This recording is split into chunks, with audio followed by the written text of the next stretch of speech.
एक राजा और उसकी दो रानियां थीं। दोनों ही अधिकतर आपस में ही लड़ती झगड़ती रहती थीं। बड़ी रानी के एक पुत्र और एक पुत्री थे, जबकि छोटी रानी का एक ही पुत्र था। जब बड़ी रानी की मृत्यु हो गई, तब छोटी रानी मनमानियां करने लगी।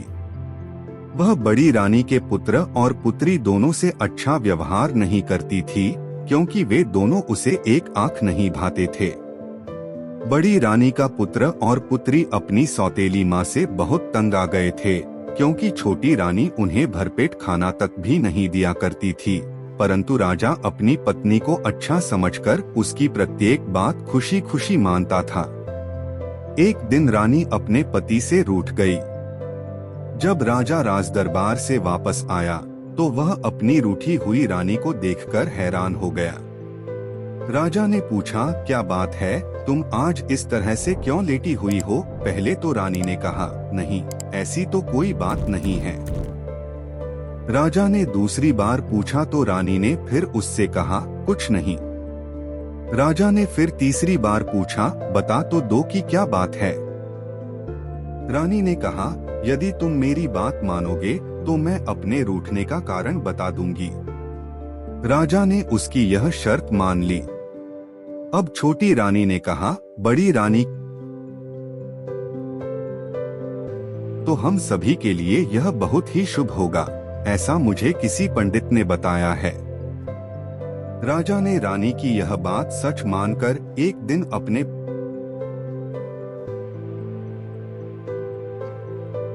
और कुछ को मसाले में डालकर राजा रानी दोनों ने ही एक साथ बैठकर खा लिया।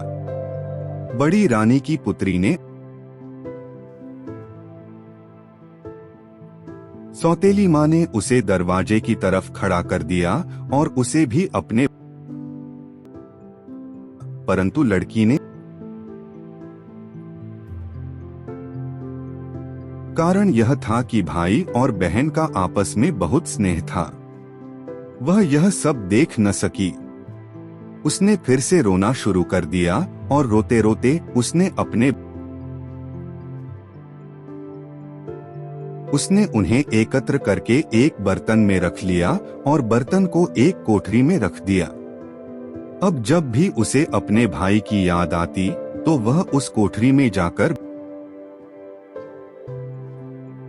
उसे ऐसा लगता मानो उस समय उसका भाई ही उस बर्तन में बैठा हुआ है।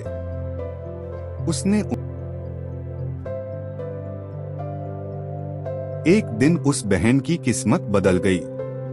उसने देखा कि जिस बर्तन में हड्डियां रखी हुई थी, वहां अब हड्डियों के स्थान पर एक सुंदर तोता बैठा हुआ है।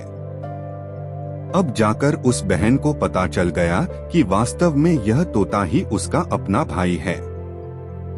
जब उसने तोते को बाहर निकाला तो तोता सीधे आकाश में उड़ गया और बहन निराश होकर फिर से रोने लग गई।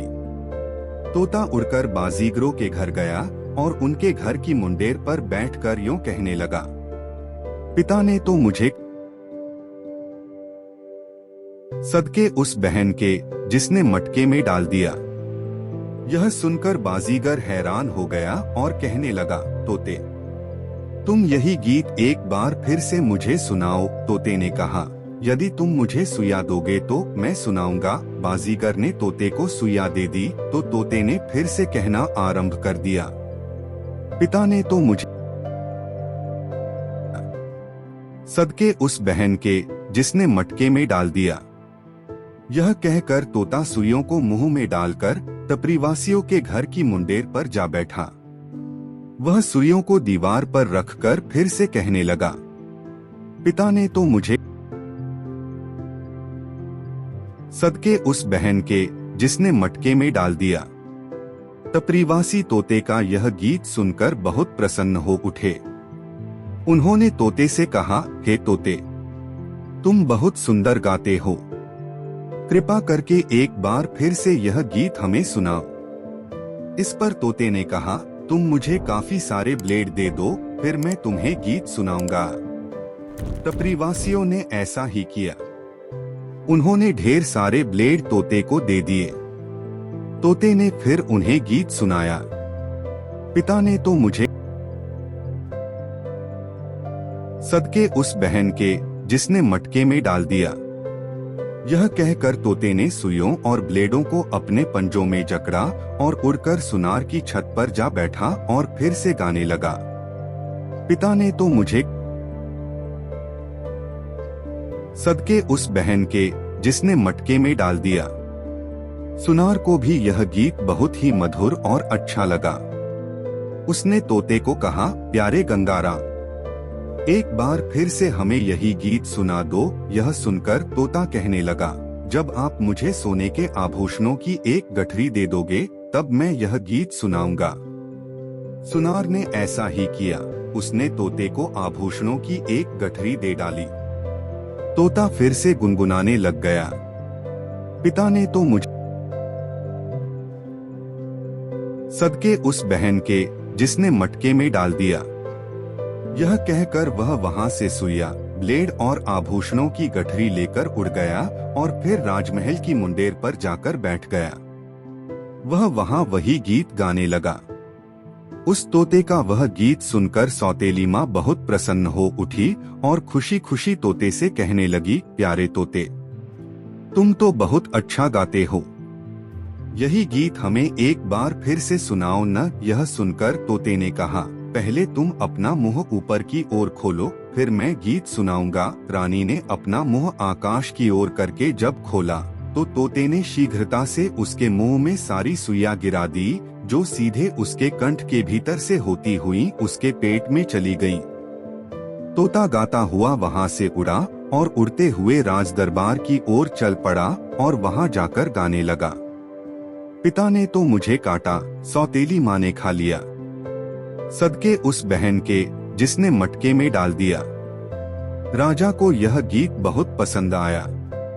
उसने बड़े प्यार से तोते से कहा, तुम फिर से एक बार यही गीत सुनाओ। यह सुनकर तोते ने कहा, पहले तुम अपना मुंह आसमान की ओर करके खोलो और आंखें बंद कर लो। राजा ने ऐसा ही किया। तोते ने पहले से ही एकत्र किए सारे ब्लेड राजा के मुंह में गिरा दिए। इस प्रकार वहीं पर तड़पते तड़पते राजा की मृत्यु हो गई। तोता वहां से उड़ा और आभूषणों की पोटली उठाकर वहां जाकर बैठ गया, जहां लड़कियां करोशिए से कढ़ाई सिलाई का अपना काम कर रही थीं। उनमें से कुछ लड़कियां चरखा काट रही थीं।